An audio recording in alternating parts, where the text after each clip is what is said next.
Yo, what's up, party people? So in today's video, we're going to be talking about what is money and how is Bitcoin actually money? Because there are people who think that Bitcoin has no value. People like Peter Schiff, they always say that what is Bitcoin's actual value? And we're going to be talking about what is money so we can understand why Bitcoin is money. So first of all, what is money and what are some of the characteristics that money has? So I made a list right here, so I'm just gonna kind of read it off to you guys and we're gonna have a conversation. So make sure you comment below so we can kind of go back and forth. So the characteristics of money is it's a store of value. So basically, if I want to give you something and you want to give me something, we have to have some type of medium exchange, because say if I have a certain amount of something that you don't want, how am I gonna trade with you of something that I want? Like say I have chickens or apples or whatever it may be. This is known as the barter system. We don't use that system anymore because it gets really complicated when we try to scale it up. So the first thing is store of value. So store of value, it means that pretty much we store these different things that we value into a currency, usually like gold. Right now we use dollars, different things like that. So store of value, scarcity, like how rare it is, divisibility, how easy it is to divide and to make into smaller quantities, portability, durability, verifiability, so basically just how accurate that we can verify that this is an actual piece of tender or money, censorship resistance, meaning that nobody can stop this from being able to be traded, like how, you know, people get canceled or websites can shut you down, PayPal can stop you from doing certain transactions, things like that. So let's go with scarcity. Bitcoin only has 21 million coins. This makes it very hard. This makes it very hard money, unlike dollars. So like dollars, they can keep on being printed day by day. This isn't real money because every day as we print more and more dollars, it makes it less scarce, so it's not as rare, and it changes the amount that the dollar is worth. So this year, $1 could probably buy you 5 eggs, but next year, the same dollar can only buy you 4 eggs or 3 eggs. As you can see, after the years keep on going by, the amount that you can buy with the same amount of money is less and less and less. This is because they keep on printing more and more dollars, which is making each of the dollars become less and less and less. So divisibility. You can divide Bitcoin into 100 million units called Satoshis. This means, so it's good for microtransactions and for big transactions too.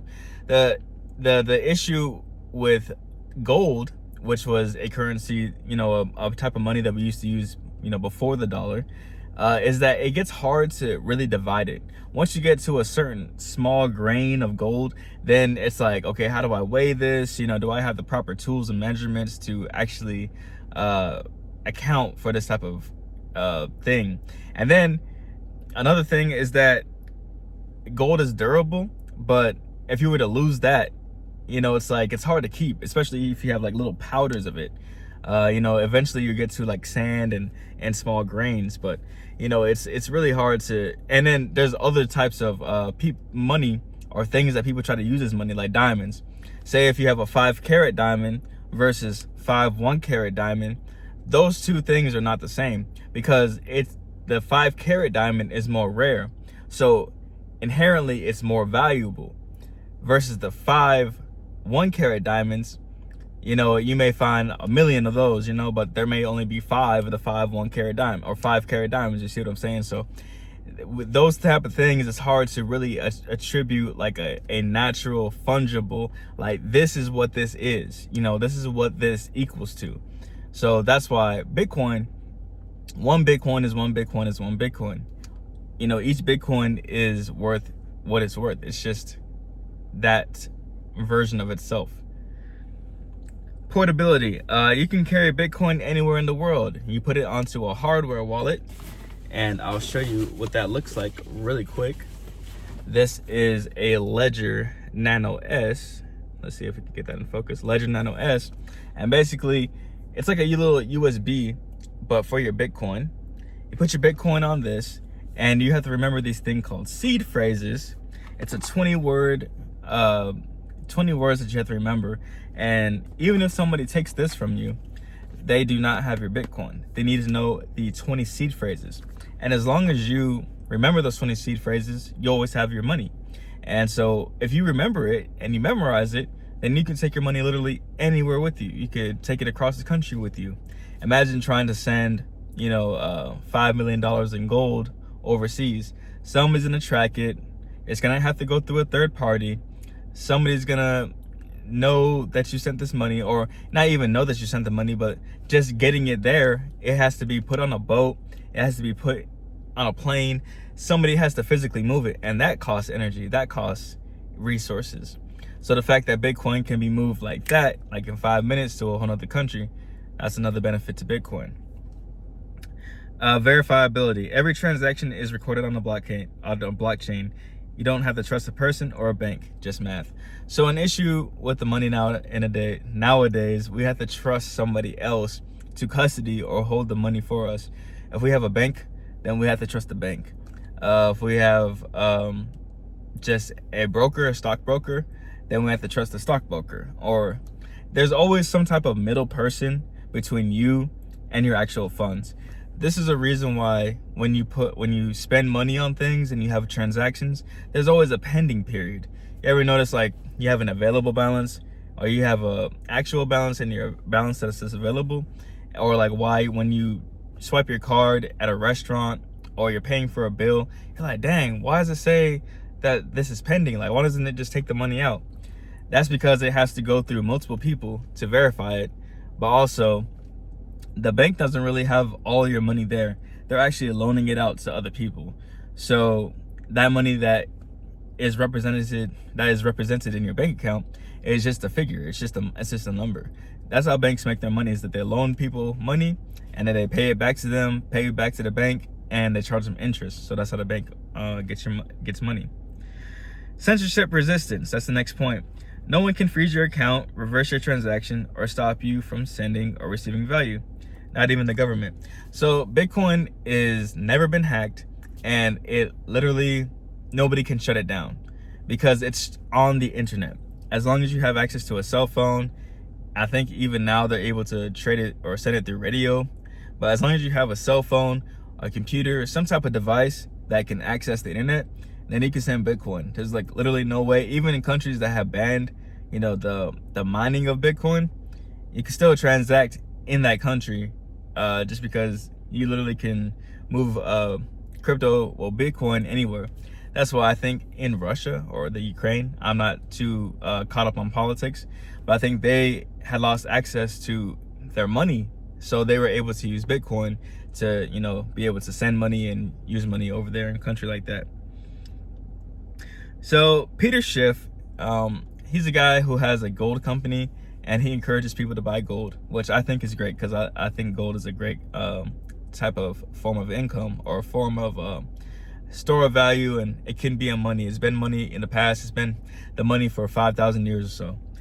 But Peter Schiff always says that gold is not money. Bitcoin is not money, and he always, advocates for gold. So Peter Schiff always says that gold or Bitcoin has no intrinsic value. So when I think about that concept, intrinsic value, nothing really has intrinsic value. Everything is just whatever we attribute to it. Any type of value is all perspective. It's all an opinion.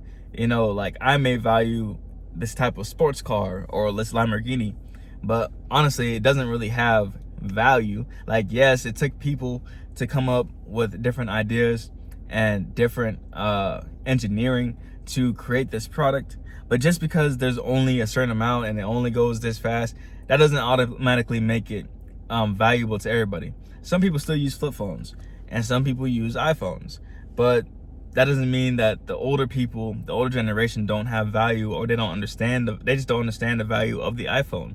We do. So that's why we like it. Same thing with Bitcoin. It's new.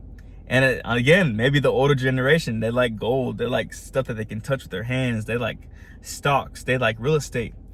But as I've been learning, all these different things only have value because we attribute it. Peter Schiff will say, well, a house, you can live in it. Well, gold, it can be used in electronics and stuff, but that is a feature. It's a bonus. It's a bonus that gold has all these other attributes. It's not just because that, like, we could use platinum, we can use iridium. There's so many other metals that are rare and that are very hard and indestructible, and basically virtually indestructible, just like gold. But we use gold because we've been using gold. It has a certain thing that royalty and people for the ages have used it for, so we just attribute it to that. So Bitcoin's value is the network security, the fact that there's a ledger, the fact that there's only 21 million. So the Bitcoin blockchain, it showed you every transaction. So that way there is no lying. There is no saying that, oh yeah, we have 500 tons of gold. Hold up. Somebody was calling me. There's no saying that we have 500 tons of gold in this bank or in this safe, and it's really not there. So we can't manipulate the system with Bitcoin like that. It's really hard. It's a lot harder because everything's out there. Everything's up and up. And if you have a Bitcoin node, it's connected to the blockchain network, so everybody can see it. So it's very fair. You can't use Bitcoin in the real world. This is something Peter Schiff says too. You can use Bitcoin to send money globally, instantly, and securely, without banks or middlemen. That's real world use. People in countries with hyperinflation, like Venezuela or Argentina, are already using Bitcoin to survive. I think El Salvador too. I think their whole country just uses Bitcoin now. Try sending gold across borders in 5 minutes. It's not happening. So you don't have to like Bitcoin, but ignoring it doesn't make it go away. It's the best money for the digital age, and it's only just getting started. So I think we have to understand that everything that just comes out, like the internet, I'm pretty sure even the telephone, there's so many things, that new inventions that have came out over the centuries, over the years, that people probably were like, that's not going to catch on. But Bitcoin is, like, it's already caught on. It's either going to 1 million plus or 0. To call it a bubble, to call it a scam, to call it any of these things is just like to be very misinformed and misguided. If it was a bubble, it would have been gone by now, you guys. Like, people like to compare it to the tulip bubble or the internet bubble, the housing market, whatever, dude. People call it the housing market or houses real estate. They call that investments. The internet, honestly, if you had invested into the internet and the .com bubble and invested into Amazon.com or Walmart.com, these .coms, you would probably have thousands, if not millions by now, because of that play. So to call Bitcoin a bubble or like a Ponzi scheme, it's not a Ponzi scheme, because I'm telling you about it, but you're not required to do it. It's up to you. Even multi-level marketing, I don't even consider that really a scam, because there is a product, and as long as you build your business, that's all it is. It's not really even getting new people in. It's all about creating a customer base. But Bitcoin, there is no marketing. There is no person behind Bitcoin that is like saying like, hey, buy this Bitcoin. Like there are people who tell you, but like there are actual cryptocurrencies like XRP. It has the company Ripple. Ethereum has a whole, network. Dogecoin, it has freaking Elon Musk telling you to buy Dogecoin. The freaking United States Department of Government Expenses, I think, it's freaking Doge. So Bitcoin, it really doesn't have a person or an entity that advertises for it. If it is a person who does it, it's out of their own kindness of their heart and their free will, just to let you know that this is where the economics and this is where the money's headed. So Bitcoin is definitely it's a catch, you guys. It's a time, it's a new amazing wealth transfer that we can get in on. There was a lot of different ways that our parents and people in like the 1970s, 80s, and 90s, as long as you had a decent job, you could buy a house. You could be able to support a family of 4. only men used to work back in the day. Wives didn't even work. Women didn't even really work like that. And one man was able to go to his like 40-hour-a-week job or like 60-hour-a-week job and pay for the whole house and pay for everybody. Not even having a specialized skill, just going to work. Just like a regular job. Even black people back in the day, like, I know it was hard and you may not have been eating like, freaking steaks and caviar, but you were still making it. There wasn't really no social security like that back then.